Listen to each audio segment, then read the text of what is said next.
Have you ever lost someone you loved before you had the chance to say, "I'm sorry"? Patricia sat on her bed one evening, staring at an old photograph of herself and her younger brother William. Tears rolled down her cheeks as she remembered the countless mistakes she had made and the endless forgiveness he had given. But she never imagined that one day she would run out of time to tell him how much that forgiveness meant. Patricia and William had always been close. Well, close in a very unusual way. It seemed as if Patricia was constantly making mistakes that somehow affected her younger brother. One summer afternoon, they were playing soccer in the backyard. Patricia kicked the ball as hard as she could. Watch this. The ball flew through the air and struck William directly in the face. "Ouch," he cried, holding his nose. Patricia rushed over. "William, I'm so sorry." To her surprise, he laughed. "It's okay. I forgive you." A few weeks later, their mother asked Patricia to bring William's homework to school because he had forgotten it at home. "No problem," Patricia said confidently.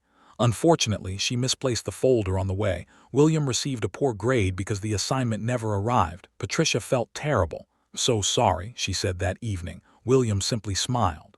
"Forgive you." And so it continued. She accidentally spilled juice on his violin music sheets. She forgot to deliver messages. She borrowed things and misplaced them. Every time Patricia apologized, William responded with the same warm smile. "Forgive you." One Sunday morning, the family attended church. The pastor spoke about forgiveness. He reminded the congregation of the words of Jesus. You should forgive not just 7 times, but 70 times 7. Patricia began calculating. 70 times 7. 490. An idea suddenly came to her. That afternoon, she took a large sheet of paper and carefully drew 490 little squares. At the top she wrote, "William's forgiveness list." Every time William forgave one of her mistakes, Patricia colored in another square.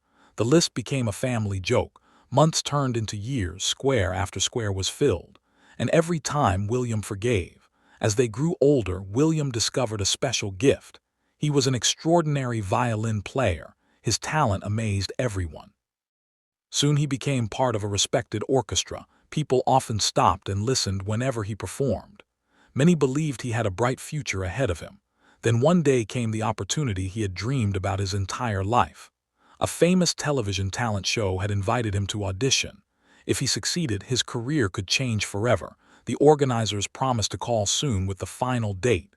William waited anxiously. Every day he checked his phone. Every day he hoped. Then the call finally came. Unfortunately, William wasn't home. Patricia was, she answered. The organizers explained the date and details of the audition. Patricia thanked them. She intended to write everything down. But she was already late for work. In her hurry, she grabbed her bag and rushed out the door, and then she forgot completely. Several days passed. One evening, the family sat around the dinner table. William looked worried. "They still haven't called me," he said quietly. Patricia froze. Her fork slipped from her hand. Her heart pounded. Suddenly she remembered the phone call, the date. The audition had been. Yesterday. The room spun around her. No. Everyone looked at her. Tears instantly filled her eyes. I got the call." Silence. "I forgot to tell you." William's face turned pale. "What?" Patricia broke down crying. She explained everything, the opportunity, the date, her mistake, the missed audition. For the first time in her life, William didn't smile. He lowered his head. His eyes filled with disappointment. Years of hard work, years of practice, gone because of one forgotten message. Patricia sobbed uncontrollably. "William, please forgive me." He didn't answer immediately. The silence hurt more than any words. Patricia felt crushed by shame. That night she packed a small bag. Unable to face her brother, she quietly left home.